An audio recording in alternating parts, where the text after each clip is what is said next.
جیسے آپ کو معلوم ہے کہ جڑاوالا واقعہ ہوا ہے اور آپ دیکھ رہے ہیں کہ آئے روز ایسے واقعات ہوتے جا رہے ہیں.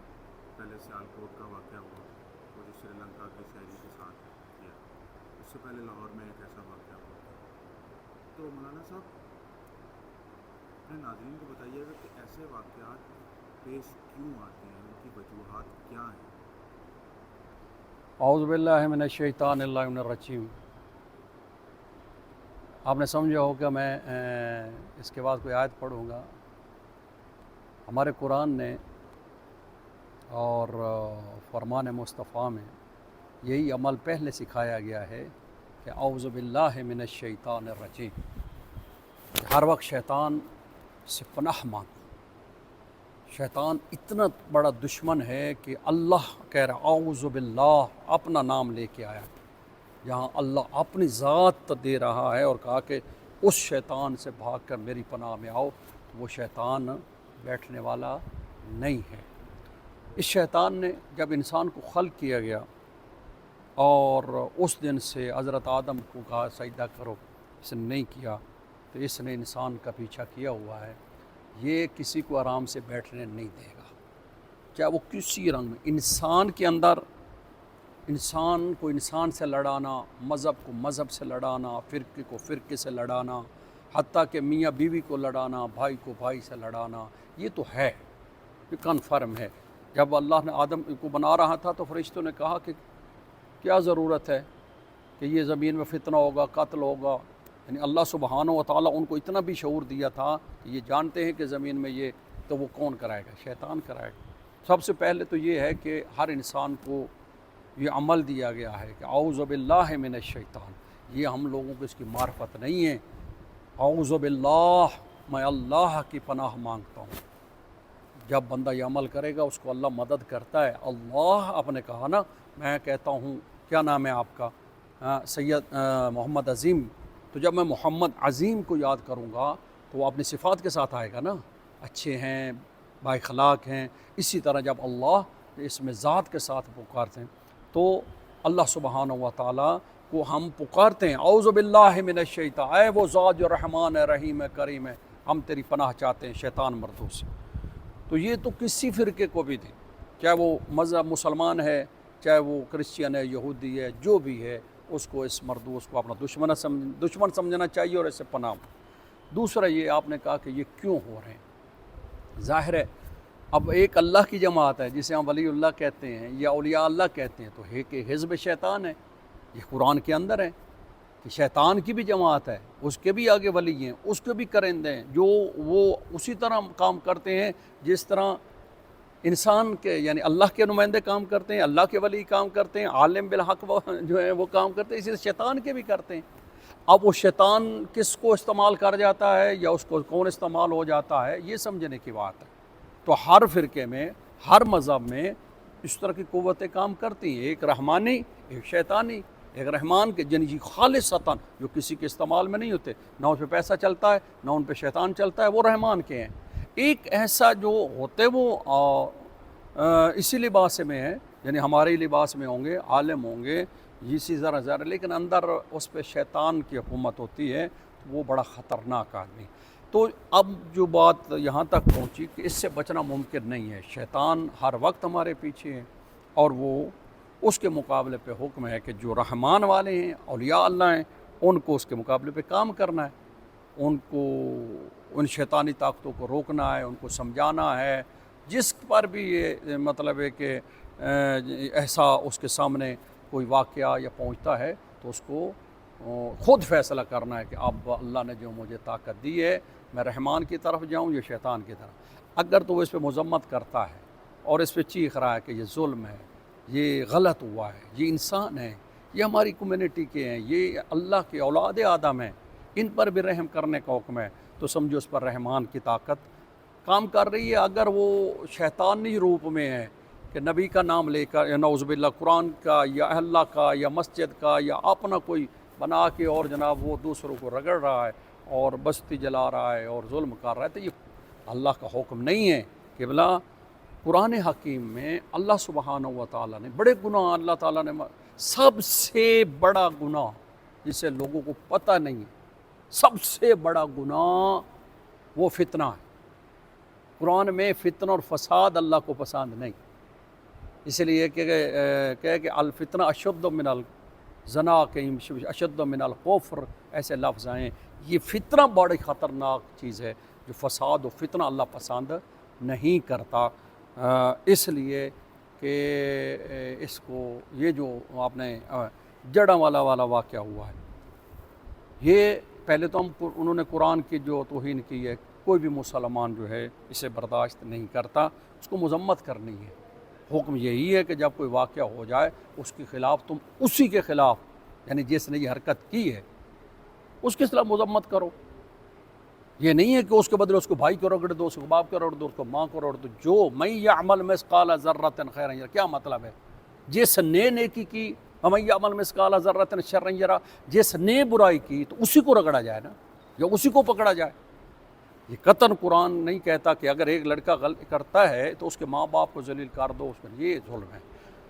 لہٰذا ہم مذمت کرتے ہیں اور مذمت کی ہے۔ باقی اس کی بھی بڑی مذمت کی ہے کہ وہ اہل کتاب ہیں، ان پر انجیل اتری ہے، ان پر اللہ نے ان کو نبی بنا کے بھیجا حضرت سے، اس کی قوم ہے، اللہ سبحانہ و تعالیٰ ان کو رکھا ہوا ہے، تو کوئی مقصد ہے۔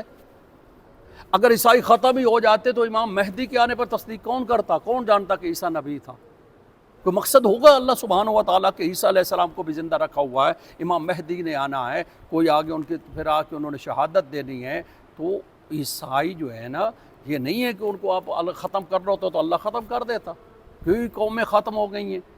ان کو زندہ رکھنا، دیکھیں یہ اہل کتاب ہے، اور قرآن مجید میں کئی آیتوں میں اللہ نے فرمایا کہ میں نے توریت اور انجیل کو نازل فرمایا، حتیٰ کہ ہدن و نورن کا لفظ آئے ہیں، اور قرآن کے لیے بھی ان کے ساتھ یہ میری اتاری ہوئی کتاب ہے۔ دیکھیں مسلمان نہیں ہو سکتا جب تک وہ قرآن انجیل توریت پہ ایمان نہ رکھے۔ تو انجیل ایک کتاب ہے، آسمانی کتاب ہے، جائے کہ بدل دی، ٹھیک ہے بدل دیتے، نام تو انجیل ہے نا۔ اب یہ نہیں ہے کہ ہم کہیں کہ ہم قرآن والے ہیں اور ان کو ختم کر دیں اہل کتاب کو، اور یہ غلط ہے۔ میرے نزدیک، ہمارے نزدیک، میری اپنی طالب علم، میرا جو مطالعہ ہے، اسلام کو عیسائیوں نے اتنا نقصان نہیں پہنچایا جتنا یہودیوں نے پہنچایا ہے یا بت پرستوں نے پہنچایا۔ عیسائیوں نے ہمیشہ ساتھ دیا ہے، حتیٰ کہ آپ دیکھیں کہ مباہلہ ہوا، مدینے میں عیسائی آئے، مناظرہ ہوا، انہوں نے حضرت محمد مصطفیٰ کی عزت کی۔ اگر وہ لڑنا ہوتا تو پتہ نہیں، وہ کہہ رہے ہیں خود کہ ہم ایسے چہرے دیکھ رہے ہیں، محمد مصطفیٰ، حضرت سیدہ فاطمہ الزہرا، حضرت مولا مشکل کشا، حسنین شریف، یعنی ایسے چہرے دیکھ رہے ہیں۔ عیسائی کہہ رہے ہیں کہ اگر پہاڑ کی طرف اشارہ کریں ریزہ ریزہ ہو جائے، تو یہ احترام ہی تو تھا۔ تو آج اس کے ماننے والوں کے ساتھ مسلمانوں کو یہ نہیں کرنا چاہیے۔ ہاں، جو مجرم ہے اس سے قرار واقعی سزا دینی چاہیے۔ باقی جو ہے جتنا بھی ہوا، گھر جلائے گئے، در بدر کیا گیا، جلاؤ، یہ اسلام نہیں ہے۔ یہ اسلام کے روح میں وہ شیطانی طاقتیں ہیں جو کہ کبھی غالب آ جاتی ہیں، جنہیں موقع چاہیے۔ بہرحال اس پہ مذمت ہی کرتے ہیں۔ جس طرح ابھی آپ نے بتایا کہ نبی پاک صلی اللہ علیہ وآلہ وسلم نے اپنے دور میں مدینہ میں ایک عیسائیوں کے ساتھ ان کے ساتھ پیکٹ کیا تھا، واقعہ نجران جس کو بولتے ہیں، جو چارٹر جی میں اس کے متعلق عرض کروں، اس کے قرآن مجید اس کی تفصیلات، جو وہ پیک کیا تھا، ایک چارٹر کیا تھا، کیا ہمیں وہ اپنی آنے والی نسل کو بتانے کی ضرورت نہیں ہے کہ وہ جو معاہدہ نبی پاک نے کیا عیسائیوں کے ساتھ، وہ کیا امپلیمنٹ آج کل کے دور پہ نہیں ہوتا؟ جی میں اس کے لیے عرض کروں، قرآن مجید میں اللہ سبحانہ تعالیٰ سورہ آل عمران میں ارشاد فرماتا ہے، فمن حاجک فیہ من بعد ما جاءک من العلم فقل تعالوا ندع ابناءنا وابناءکم ونساءنا ونساءکم وانفسنا وانفسکم ثم نبتہل فنجعل لعنۃ اللہ علی الکاذبین۔ سامعین قدر، اگر یہ سورہ آل عمران کی آیت نمبر یہ 59، 61، 63 پڑھیں تو یہ سارا عیسائیوں کا واقعہ سامنے آتا ہے۔ حضور علیہ السلام نے ان کو دعوت دی اور ان کو کہا کہ میں آخری نبی ہوں، میرے بعد کوئی نبی آنے والا نہیں ہے۔ دوسرا، جیسا کہ قرآن کہتا ہے تعالوا الی کلمۃ سواء بیننا و بینکم ان لا نعبد الا اللہ، یہودیوں کو بھی کہا، عیسائیوں بھی کہا کہ آؤ ایک کلمے کے پر جو ہمارے اور تمہارے درمیان ایک ہے کہ ہم اللہ کے علاوہ کسی کی عبادت نہیں کریں گے۔ اسی طرح خطوط لکھے حضور نے مختلف شہروں میں، کیونکہ فتح مکہ کے بعد کوئی سکون آیا، عیسائی آئے۔ اب یہ سنیے گا، ان کے بڑے بڑے عالم 70 روایت میں ہے کہ ان کے عالم فاضل شخصیات حضور سے آ کے سوال جواب کیا، حضور سوال جواب کرتے رہے۔ آخر انہوں نے کہا کہ بتائیں حضرت آدم کا باپ کون ہے؟ انہوں نے کہا اللہ تو کن فیکون سے پیدا کیا۔ تو اسی طرح حضرت ابراہیم پوچھتے پوچھتے یہاں تک حضرت عیسیٰ تک آئے۔ حضرت عیسیٰ علیہ السلام کو کیونکہ یہ اللہ کا بیٹا کہتے تھے یا کہتے تھے ان تین میں خدا ہے، تو یہ جو کہ قرآن کے مطابق ہمارے مطابق اللہ لم یلد ولم یولد ہے، تو بہرحال یہ انہوں نے اس پہ سوال و جواب کیے۔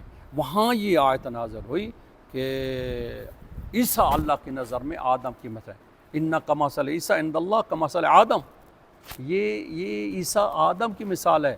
اس کے لیے اللہ نے کہا کون فیکون، اس کے لیے بھی کہا کون فیکون، ہو گئے۔ لیکن عیسائیوں نے یہاں پہ تھوڑی سی بحث کی، کیونکہ حق دیکھ کر بھی بعض اوقات بندہ جو ہے نا اب پیچھے بے عزتی ہوگی یہ ہوگا، انہوں نے بحث کرنا شروع کر دی۔ اس وقت یہ آیت آئی کہ فمن حاجک فیہ من بعد ما جاءک من العلم، میرا نبی اگر یہ عیسیٰ کے بارے میں علم آ جانے کے بعد تم سے حجت کرتے ہیں یا تم سے بحث کرتے ہیں تو ان سے کہو کہ اب ہم کوئی سوال و جواب نہیں کرنا، کوئی مناظرہ نہیں کرنا، کہہ دو، قل میرا حبیب کہہ دو تعالوا ندعو ابناءنا، ہم اپنے بیٹے لاتے ہیں تم اپنے بیٹے لاؤ، ہم اپنی عورتیں لاتے ہیں تم اپنی عورتیں لاؤ، وانفسنا وانفسکم، ہم اپنے دوست بھائی یار یہ سارا نفس جتنے جاننے ہیں لے کر آتے ہیں، ثم نبتہل فنجعل لعنت۔ تمام مورخین حتیٰ کہ جو قرآن سعودیہ سے ملتا ہے حرمین کا چھپا ہوا اس کا بھی ترجمہ دیکھ لیں، سب نے لکھا کہ مباہلے میں ابنا کی جگہ پہ حسن حسین ہے مولا، اور نساء کی جگہ پہ سیدہ فاطمہ الزہرا، انفس کی جگہ پہ مولا علی، جبکہ پورا مدینہ آ سکتا تھا، نساء میں بھی پوری عورتیں آپ شامل کر لیں، ابنا جمع کا صیغہ ہے، انفس بھی جمع کا صیغہ ہے۔ حضور علیہ السلام پنجتن پاک یہ جاتے ہیں، اب اس کو خود حضرت عائشہ رضی اللہ تعالی عنہ کہتی ہیں کہ میں نے دیکھا کہ حضور ہم سب ازواج بھی موجود تھیں، اصحاب بھی موجود تھے، لیکن حضور ان کو لے جا کے یہ آیت پڑھتے جا رہے ہیں انما یرید اللہ لیذھب عنکم الرجس اہل البیت ویطہرکم تطہیرا، مطلب کہ یہ آیت پڑھ کے بتایا کہ وہاں جھوٹوں پہ لعنت، کیونکہ جھوٹ بولنا بھی ایک رجس ہے، اور اہل بیت اتنے پاک ہیں کہ ان سے ہر قسم کا رجس دور ہے۔ چلیں یہاں آئے عیسائیوں کو رسول اللہ نے، اب دیکھیں محمد مصطفیٰ کا اخلاق کیا ہے۔ عیسائی جب اندر آئے، جتنے دن مدینے میں رہے، حضور نے کہا کہ ان کی عبادت کا جو وقت آئے اس کے لیے مسجد کے دروازے کھول، اللہ اکبر، اس کے لیے مسجد کے دروازے، وہ نگارہ بتائیں، وہ اپنے مطابق جیسے عبادت کا اعلان کرتے ہیں وہ ان کا کہا کرنے دو۔ مسجد نبوی یہ شیعہ سنی بریلوی مسجد نہیں ہے، یہ تاریخ کا ایک واقعہ ہے جس کو مسلمان بیان نہیں کرتا۔ کہا کہ عیسائیوں کے لیے اللہ کے نبی نے اپنا عبادت خانہ کھول دیا، یعنی مسجد کا دروازہ کھول دیے، مسلمان جو ہے مسلمان کے لیے نہیں کھول پا رہا۔ تو سامع نے کہا رسول اللہ صلی اللہ علیہ وسلم نے ان عیسائیوں کو عزت دی، احترام دیا۔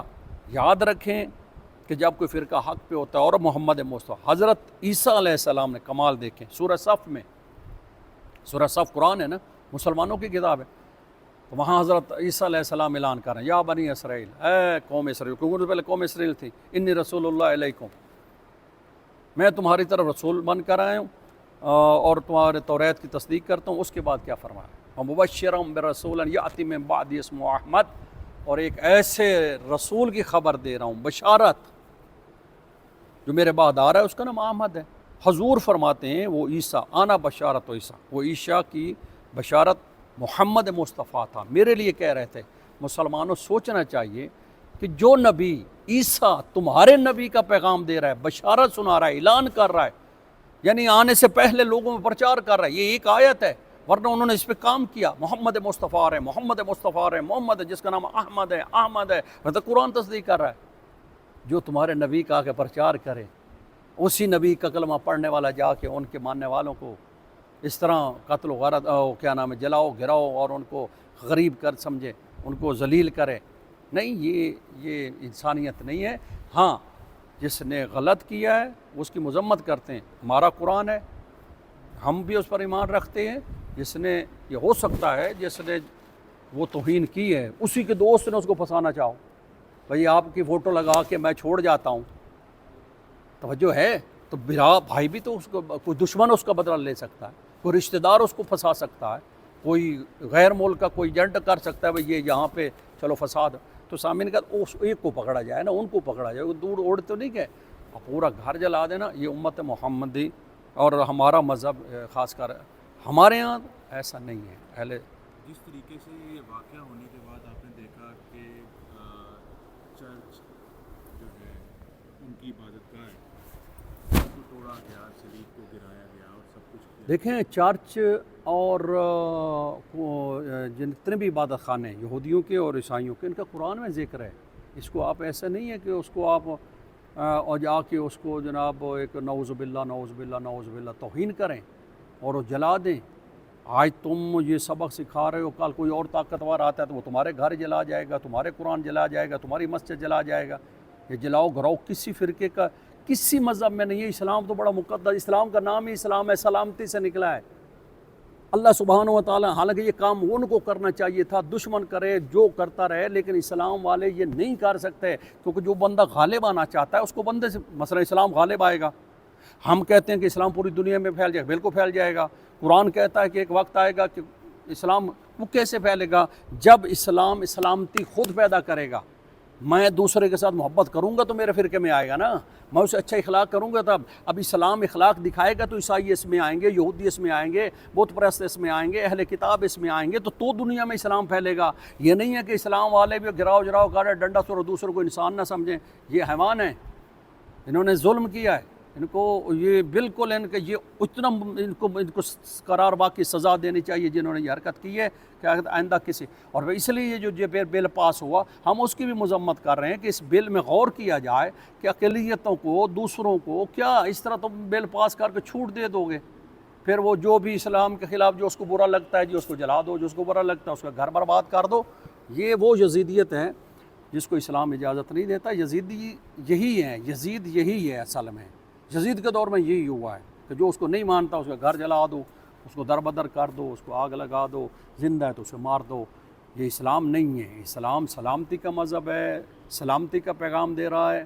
اسلام کہتا ہے کہ من قال لا الہ الا اللہ، جس نے لا الہ الا اللہ کہا، اللہ اکبر، وہ امن میں آ گیا، دوسروں کو بھی امن دے گا، وہ سلامتی میں آ گیا. اسلام اتنا پیارا مذہب ہے، لیکن ہمارے مصیبت یہ ہے کہ لوگ کثرت ان کو 80% میرے نزدیک ان کو نہ قرآن کا ترجمہ نہیں پڑھایا جاتا، صرف حفظ کرایا جاتا، رٹایا جاتا. ان کو کیا پتہ اسلام کا معنی کیا؟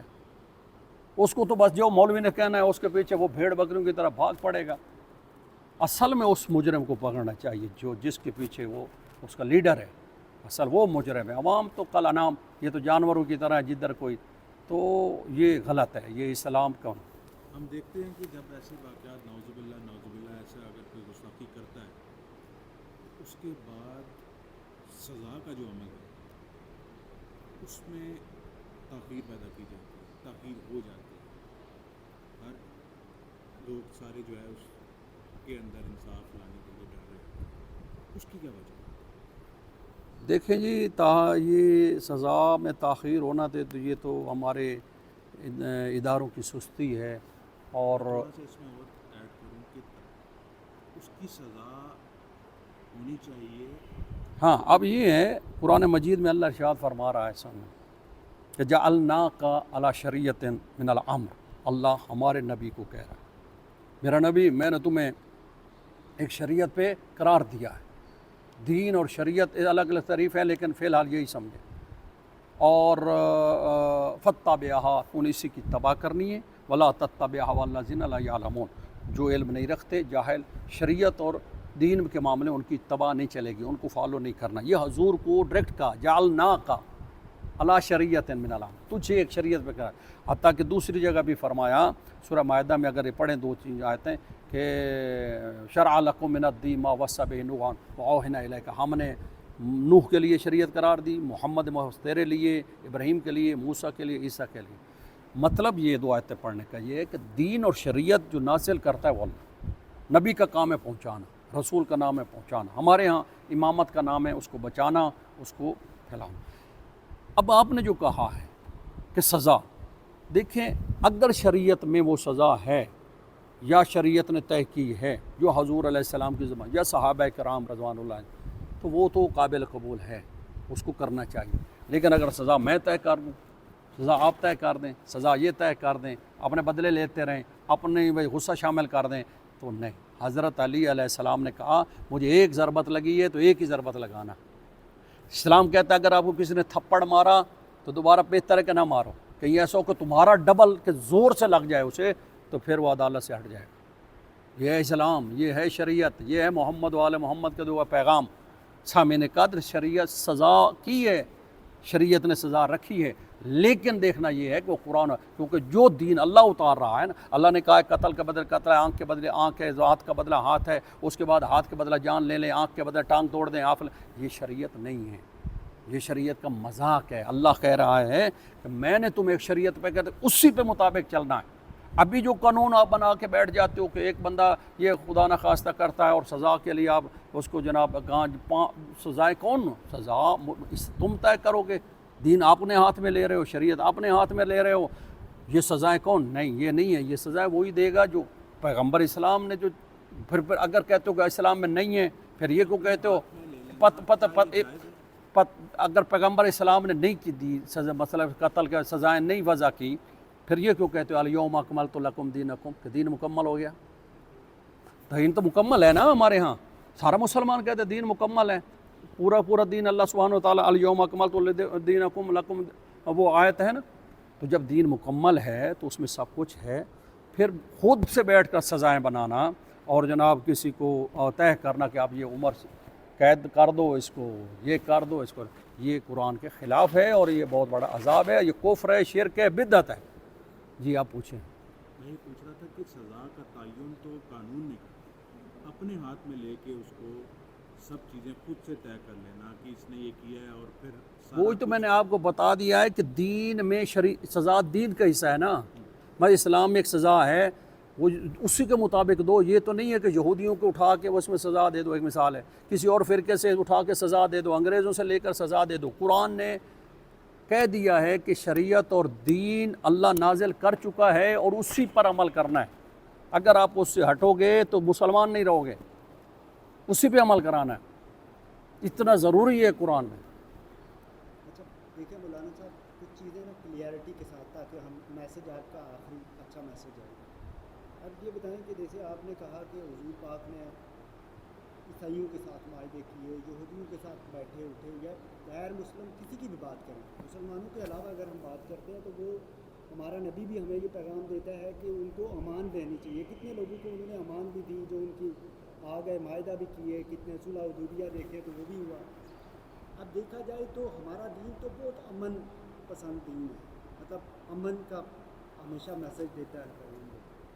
اب وہ چیز دیکھی جائے اور اب کا یہ واقعہ دیکھا جائے یا اس سے پہلے جیسے انہوں نے واقعے ذکر کیے، اب یہ واقعہ ہم دیکھتے ہیں تو آپ نہیں سمجھتے کہ کہیں نہ کہیں ہمارے علماء کرام یا بھی ہماری کوتاہیاں بھی ہیں کہ ہم اپنے لوگوں کو ایجوکیٹ نہیں کرتے، اس حوالے سے ہم یہ بتاتے نہیں ہیں کہ غیر مسلموں کے ساتھ کیسا سلوک کرنا چاہیے، دین ہمارا کیا کہتا ہے کہ ان کو کس طرح کے سلوک کرنا چاہیے۔ اگر کسی نے جیسے آپ نے کہا غلطی کی، اس کی سزا جو طے ہے وہ اس کو اسی شخص کو دی جاتی، نہ کہ پورے لوگوں کو اس طرح کیا۔